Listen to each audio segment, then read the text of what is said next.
আমরা হাজির হয়েছি ইরান যুক্তরাষ্ট্র যুদ্ধের সব তাজা খবর নিয়ে। শুরু হয়ে গেল তৃতীয় বিশ্বযুদ্ধ। ইরান যুক্তরাষ্ট্র যুদ্ধবিরতির পর হামলা করেছে ইরানের উপর। হতাহতের সংখ্যা বেড়ে 57। ইরানের পাল্টা হামলা করার হুমকি। ইসরায়েলি প্রধানমন্ত্রী নেতানিয়াহু ইরানের কাছে ক্ষমা চেয়েছেন। ইরানের কাছে পাল্টা হামলা না করার জন্য রিকোয়েস্ট করেছেন ডোনাল্ড ট্রাম্প। পারমাণবিক হামলার হুঁশিয়ারি ইরানের। আসসালামু আলাইকুম, স্বাগতম নিউজ 71 সংবাদে। আমি মোহাম্মদ সাদিকুর রহমান আজকের সব আন্তর্জাতিক খবর নিয়ে হাজির হয়েছি। শুরুতেই জানিয়ে দিব সংবাদ শিরোনাম, তারপর বিস্তারিত। পুরো ইসরায়েল দখলে নেবে তুরস্ক। টেলিগ্রাফের সংবাদ নিয়ে চাঞ্চল্য। গাজার আশ্রয় শিবিরে ঘুমন্ত মুসলিমদের শরীর কামড়ে খাচ্ছে ইঁদুর। আজীবন নয়, 5 বছর ইউরেনিয়াম সমৃদ্ধকরণ স্থগিতের প্রস্তাব ইরানের। ট্রাম্পের ইরান যুদ্ধ পরিচালনার ক্ষমতা সীমিত করার প্রস্তাব উঠেছে। আসসালামু আলাইকুম, স্বাগত জানাচ্ছি নিউজ 71 সংবাদে। আমি মোহাম্মদ সাদিকুর রহমান। এতক্ষণ শুনছিলেন সংবাদ শিরোনাম, এবার বিস্তারিত। প্রথম খবরটি নিয়ে বর্তমানে আন্তর্জাতিক রাজনীতিতে বেশ শোরগোল পড়ে গিয়েছে এবং সংবাদটি হলো ব্রিটিশ গণমাধ্যম দ্য টেলিগ্রাফের একটি প্রতিবেদনকে কেন্দ্র করে, যেখানে দাবি করা হয়েছে তুরস্ক হয়তো পুরো অঞ্চলটিতে তাদের প্রভাব আরও বাড়াতে চায় এবং সেখানে ইসরায়েলের নিয়ন্ত্রণ নিয়ে নতুন কোনো ভূ রাজনৈতিক সমীকরণ তৈরি হতে পারে।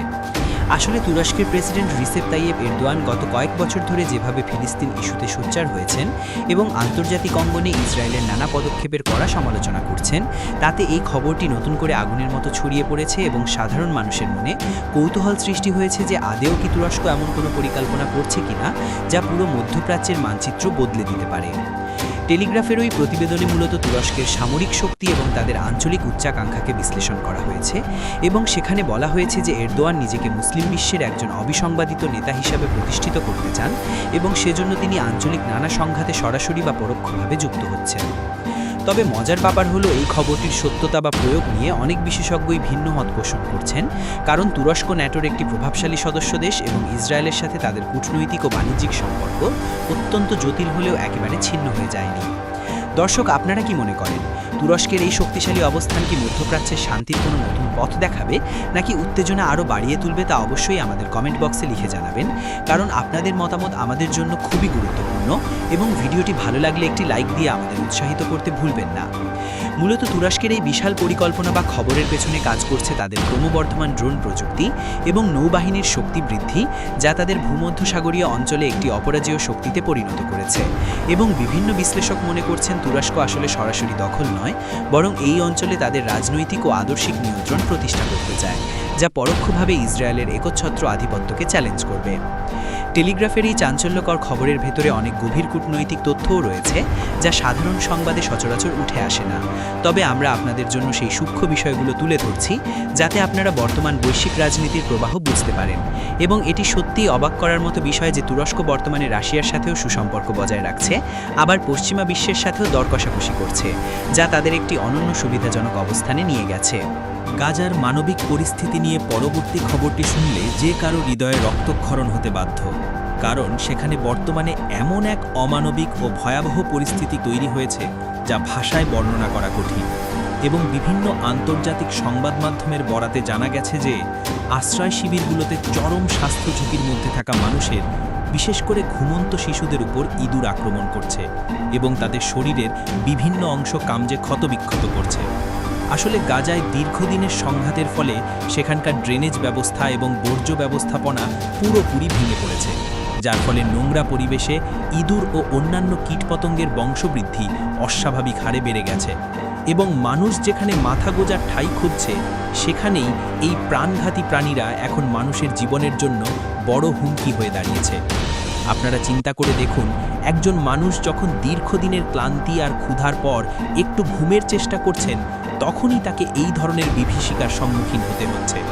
এবং এটি কেবল একটি শারীরিক ক্ষত নয়, বরং এটি একটি গভীর মানসিক ট্রমা, যা ওই শিবিরের প্রতিটি শিশুকে তাড়িয়ে বেড়াচ্ছে।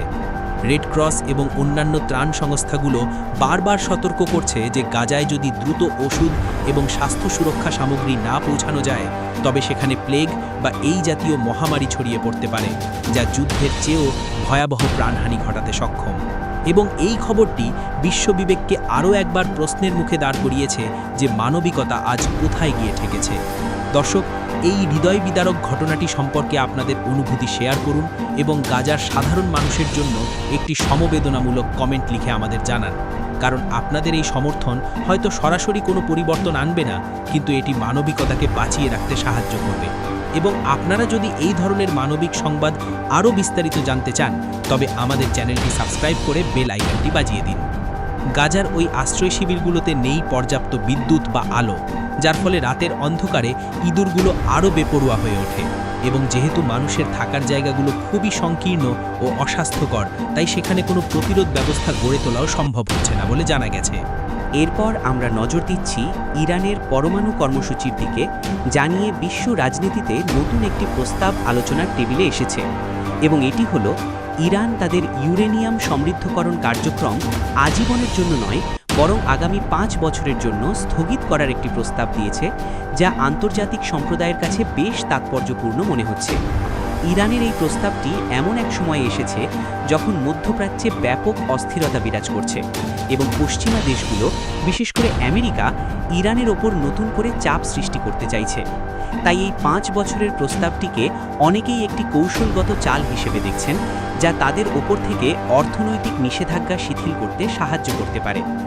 আন্তর্জাতিক পরমাণু শক্তি সংস্থা বা IAEA এর সাথে ইরানের আলোচনা সবসময়ই একটি জটিল পথ পাড়ি দিয়েছে, তবে এইবারের প্রস্তাবটি কিছুটা নমনীয় বলে মনে করা হচ্ছে, কারণ এর মাধ্যমে ইরান বোঝাতে চাচ্ছে যে তারা আলোচনার মাধ্যমে একটি সমাধানে আসতে আগ্রহী, যদিও তারা পুরোপুরি তাদের অধিকার ছেড়ে দিতে রাজি নয়।